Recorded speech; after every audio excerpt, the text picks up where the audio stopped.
તમે મિત્રો હું ચાર્યા અને હું આવી છું બહુ હું તમને સૌથી મોટી ગાય દેખાડું જેનું નામ છે ગાય મારી મમ્મી ગાયને હંમેશા ચાલો હું તમને એક વાછરડો દેખાડું જેનો જન્મ આજે જ થયો છે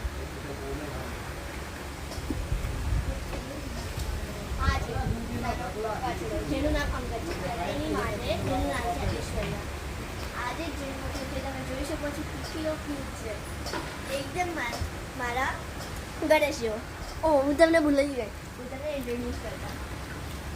જો આ છે મારા નવા મિત્ર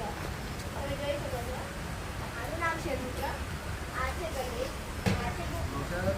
અમુક સુતા છે જાઓ તમને